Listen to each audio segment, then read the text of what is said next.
こんばんは、アントナンゴルチェです。キーワードはホームとプレゼンテーションは英語です。すいません。結構日本語はlittle bit, so I'm gonna switch to English. So first, I would like to thank you, the audience, and thank Roger for having me. When Roger, I think you send me email, say, do you want to do a talk about Tokyo? It's a keyword. We're doing this dictionary.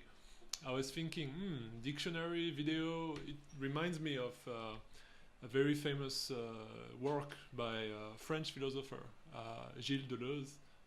We did a dictionary, a visual dictionary.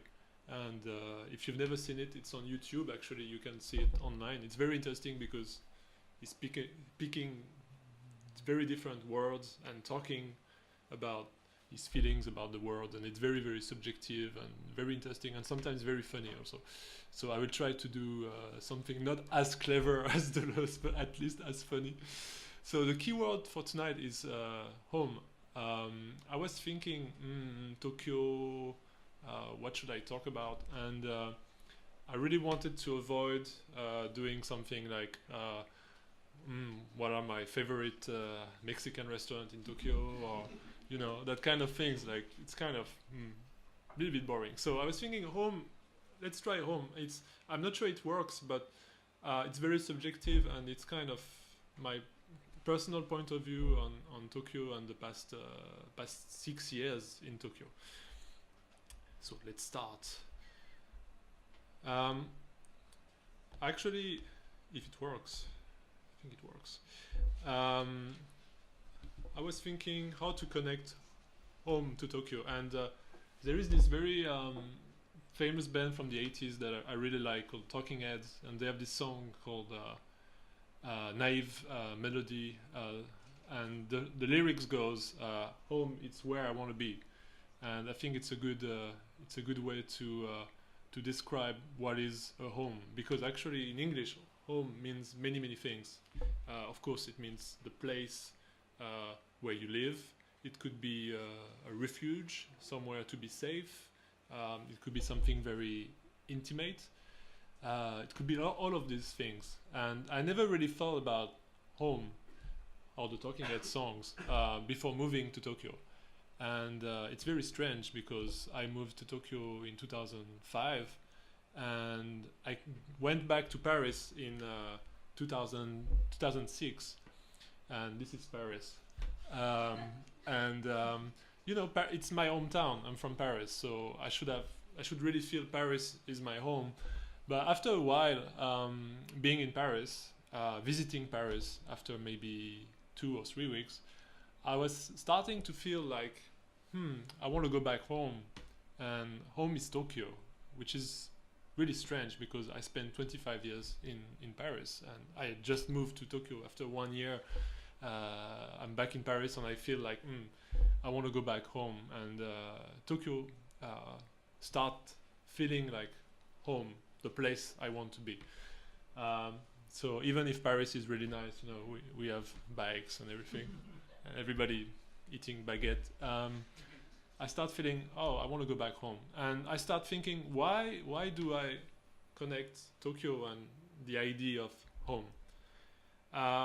And when I came back to Tokyo after visiting Paris, I start working with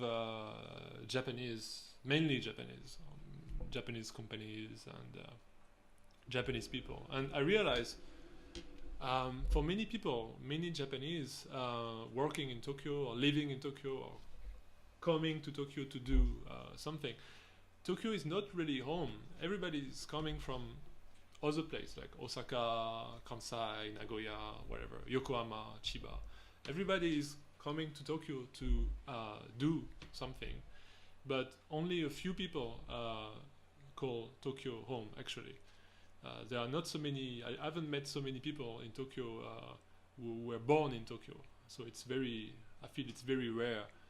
And also I realize for Japanese, especially I think in big cities like Tokyo, it's very important to have a hometown, a place where you go back for the vacation, for holidays, for Obon for the end of the year, and as I was living in Tokyo, I couldn't go back to Paris, of course, for vacation or for holidays. So Tokyo was home for me.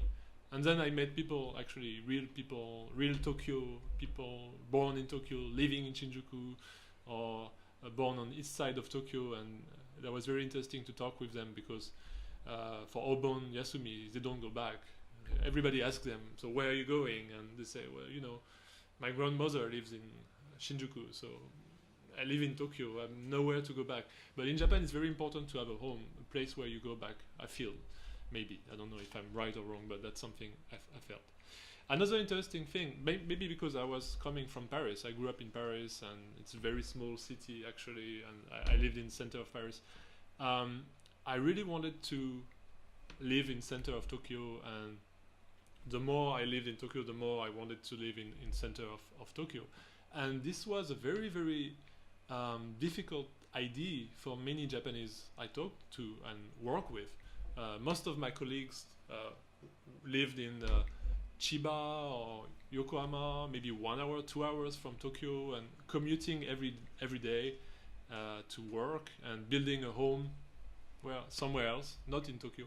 So it was kind of difficult for them to understand why do you want to live in center of Tokyo. So I also, the more I thought about Tokyo is home, I was thinking, why do I need to live in center of Tokyo? It's interesting. Maybe it's European, I don't know, but it's important for me to be in the center of Tokyo. And this is actually the first place I lived in 2005. I just arrived in this wonderful riverside palace. This is something also amazing in Japan, not only in Tokyo, of course, but this ability to name places. And this is the magic of Google Map. You can find everything. So I found the entrance of this place, and I really miss all the vending machines. And for me, it was also, I called this place home because that was the first time for me to live abroad and to leave Tokyo, to leave Paris, and to leave my hometown, and to leave my family, and to move to a new place. So of course, at the beginning, that was very, very difficult to make it home, to make it a comfortable place. But that was interesting to try, and the more I lived in this place, the more it becomes, of course, very comfortable. But to a certain limit. I was living with someone, and there was very small space, and if you want to be creative and want to do things, sometimes it's difficult to share a very small space. So we decided to move to another place and to build kind of another home somewhere else. But that was a very interesting experience living there. Actually, no one tells you that. You know, you move to a place and you think about real estate or how you're going to find a place or anything like that. The most difficult thing for me living there the first night, was the sound of the empty space. When you move somewhere and everything is different, and the sound was very, very different, and I couldn't sleep the first few days because it was almost like maybe some ghosts were living in the place. So we bought some curtains and some furniture, and then slowly it became home. And funnily, it's very funny, now we moved, my wife and I, we moved to a new place, and this is the view from the place. And this is actually, we're living across the street from model houses, which are basically the idea of home, the dream home. So people come here on the weekend and they visit the house, and then they go to Yokohama to build the house, or they go to the suburbs to build exactly the same house, which is a very, very, very interesting experience. I went to visit the place, and that was very interesting to see like the perfect house and the super nice kitchen and the very, very, very nice house. But this is not my idea of a home. It seems very, very safe and very a little bit boring maybe. So I didn't really realize that home was something I was thinking, but I was always still a little bit thinking about home and Tokyo. And then I met some other artists who were also thinking about and working about the idea of home. And I met this artist called Kyoe Sakaguchi, which is actually an architect, also photographer, who's been working, researching on homeless people in Tokyo, doing a lot of research on the way homeless people build houses. And his most famous project is called Zero Hen House. And when I met him, I realized, oh, some other people are also thinking about what is home, what is the meaning of home in Tokyo, and what does it mean, how do we build house. And this is one of his projects where actually he worked with homeless people to do houses with solar panels and mobile houses that anyone can build everywhere very cheaply. It was very interesting. And another artist I met, also thinking about home, is a photographer, a Japanese photographer called Motoyuki Daifu. And I became interested in his work because he's taking photos of his family, very intimate, very much about inside his house, inside his home.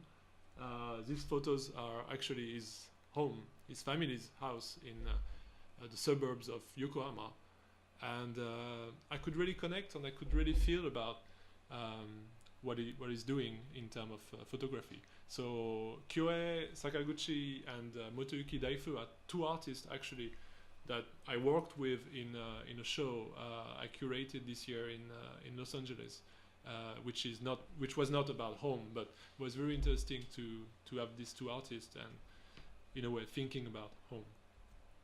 Of course, when I was in Los Angeles, I was still thinking about house and home, so I started taking photos of houses and buildings, and actually we used this photo for a party that we did with Motoyuki Daifu when we came back from Los Angeles, and the party was called Home, so it makes sense. This is Daifu actually in my home, so it's kind of a loop. So after the exhibition in Los Angeles, we became friends, and it kind of made sense to work together and do things together. So after meeting with him, actually I asked him to come to my house and to shoot photos in my house. And this is a photo he did for a music project I'm doing. And this is my roof, the rooftop of my home in Shinjuku. So that was really funny to do something like this with him. Of course, after that, we thought, let's do something which is not very Tokyo. Let's do a home party. It's something very common in Europe or in the US, in New York or anywhere. Just invite your friends and just have drinks and share the space. So the definition of home in Japan, of course, is very different. You don't share the intimate space, your place. Even if you worked with people, Japanese people, for a very long time, sometimes you will never get invited to their home. You don't know how it looks. It's very intimate, which is interesting because we go to onsen or sento and we are naked and we share something that is very intimate for European or for Americans, but we don't share the home. And I have some very long time Japanese friends. I've never been to their home. I don't know how it looks. I have no idea. So it's interesting to actually invite people to home and have a home party, which is very common in the US and Europe. And of course, take photos. And this is also another photo from our latest home party. Actually, the roof, same roof as before, and it looked like we are in almost like onsen or sento. Maybe we can add water next time, and we can have bath on the roof. So I don't know if I really answered the question why home, why Tokyo, but I think the connections, this could be the start of something. I don't know if I'm going to research more into home, but it's many things. It's the idea of hometown, home city, being homesick of Tokyo, even if Tokyo is not my hometown.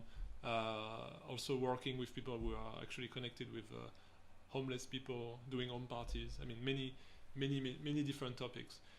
And this goes back to actually the Talking Heads songs, saying that home is where I want to be. And if you know the song, the second part of these lyrics, basically they say, but I guess I'm already there. And I think this is basically what I realized after living 6 years in Tokyo. Home is not something physical. It's not, it is of course in part physical, but it's very much a sum of many experiences, your friends, comfort, intimacy, openness, all of this very mixed. So it's very subjective, it's very difficult to define, and I hope you find home in Tokyo too, in different ways, but I hope you can associate Tokyo and home. And that's it.